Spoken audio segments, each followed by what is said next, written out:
started. Here it is. How am I supposed to do that? My friend, you have met a terrible, terrible demise. But, I don't feel too bad about it. After all, if it weren't from me, it would have just been from someone else, I guess what I'm trying to say is life goes on. Well, for everyone else, life goes on, not for you. You're dead. But that's neither here nor there.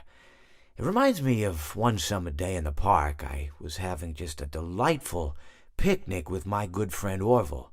And I said to him, Orville, I have a story. And he said to me, what's the significance of the story? And I said to him, Orville, not every story has to have significance, Sometimes a story is just a story. If you try to read into every little thing and find meaning in everything anyone says, you'll just drive yourself crazy. I had a friend do it once.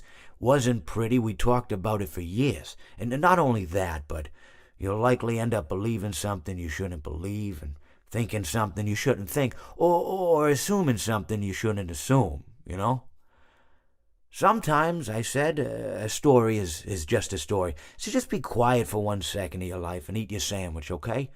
Of course, it was only then I realized I'd made sandwiches, and poor Orville was having such difficulty eating it.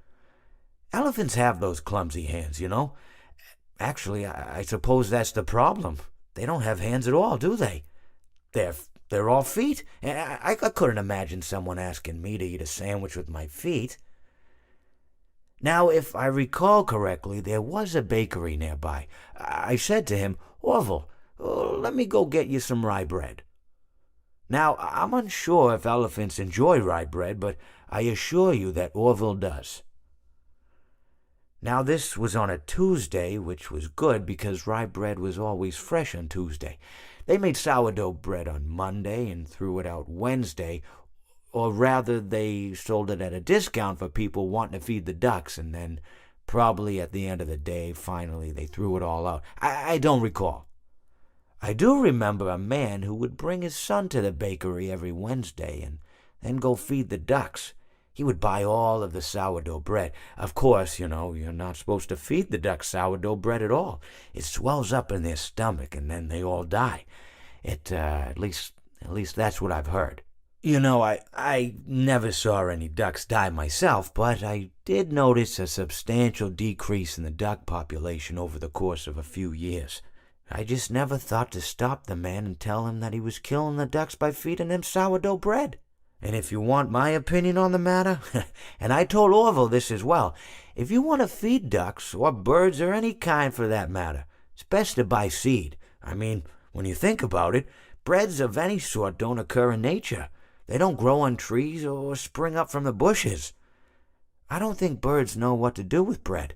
What was I saying? Oh, yes. So I bought Orville some rye bread. What a fine day it was.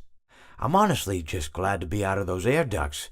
It's not easy for a hippopotamus to fit up there, and not easy to get down either, and not as young as I used to be, as you can see. I used to be able to do all the sorts of things. You're young, you're vibrant, you have that sort of pep in your step. It reminds me of a conversation I was having with one of my good friends, Orville. We were having a nice picnic one day.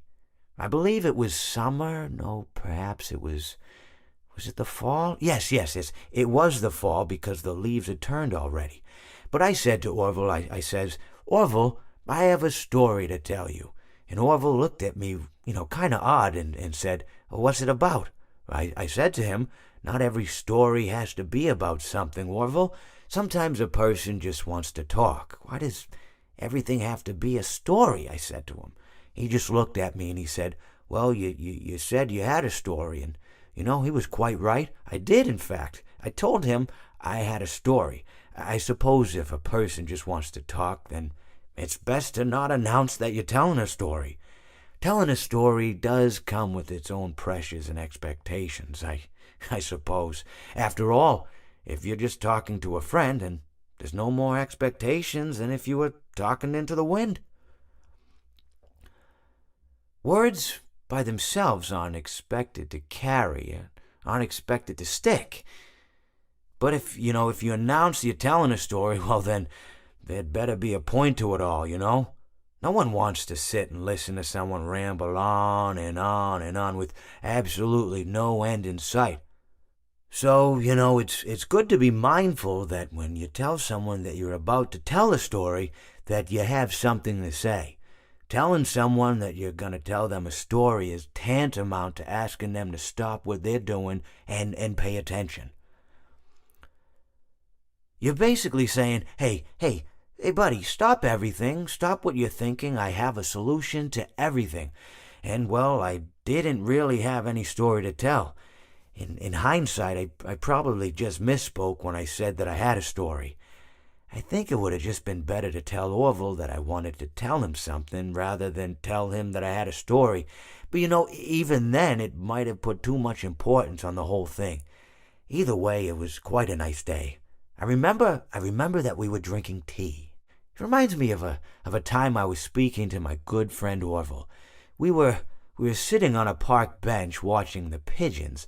I was on the left, he was on the... Oh, wait, was I on the right or left? Anyways, it doesn't matter. We were sitting on there watching the pigeons. And I said to Orville, "Friend, those birds are frozen." And he kind of looked at me like I'd lost my mind. But I reminded him that it was winter, and often birds will sit in a tree until they freeze. And then they sort of fall to the ground until the sun warms up and they can, move around again. So I said to Orville, "You might as well save those breadcrumbs until the birds thaw, because they can't very well enjoy them in the condition they're in." To which he asked what I meant, and asking what condition the crumbs should be in before he threw them to the birds, assuming that I meant the birds couldn't enjoy the breadcrumbs in the condition that the crumbs were in, when in fact I had meant the birds could not enjoy them in the condition that the birds were in, considering that the birds were frozen. So he took a moment and then threw his last handful onto the ground. I said to him, "Orville, why did you throw the breadcrumbs to the birds when I just told you they're frozen?" To which he responded, "The breadcrumbs are not frozen." Again, misunderstanding my words. I didn't mean to say that the breadcrumbs were frozen when I said I told you they're frozen. I'd been referring to the birds. In hindsight, what I should have said was, and this would make perfect sense, "Why did you throw the breadcrumbs to the birds when the birds are frozen?" He misunderstood upon my correction, stating that he didn't know what else to do with the breadcrumbs, and that perhaps, when the birds thawed, they'd still be able to eat the crumbs. So I said to Orville, and this is what I said to him, I said, "Orville, the birds may be dead, but, these things happen in life. Life goes on.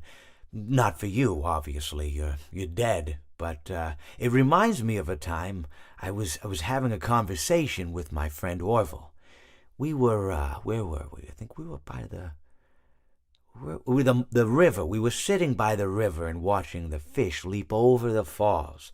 And I said to Orville, sometimes I feel like a fish leaping over and over again, always trying to get somewhere, though I don't know where, only to find myself in the jaws of a beast." He, of course, looked at me, surprised, "Have you been in the jaws of a beast, friend?" To which I said, "No, of course not, Orville." I said, No. I simply meant that life can seem like a relentless endeavor to overcome meaningless obstacles, only to meet an equally meaningless fate, regardless of your efforts, regardless of the obstacles you've passed. And Orville, he stood and proceeded to drape me with a picnic cloth, to which I asked him, I said, "Friend, what are you doing?" He looked at me very concerned, really. "I feel like you've gotten too much sun." Indeed, indeed I had. He proceeded to pour me a glass of just ice-cold lemonade. Ooh, you ever mix it with iced tea? You do like a little half lemonade, half... Ooh, it's so... You should try it some... Well, you can't because you're dead. But anyways, so you may be asking yourself, how did I go from sitting by the falls and drinking lemonade to being wedged in the air duct? Not only with Orville, but with an entire assortment of fruity-colored friends. Well, There's really no good answer to that, but perhaps I met a demise of my own at some point, and this is my afterlife or my dream, whatever it might mean. I honestly don't know. Or maybe it doesn't mean anything at all. Maybe it doesn't mean anything at all. How? How?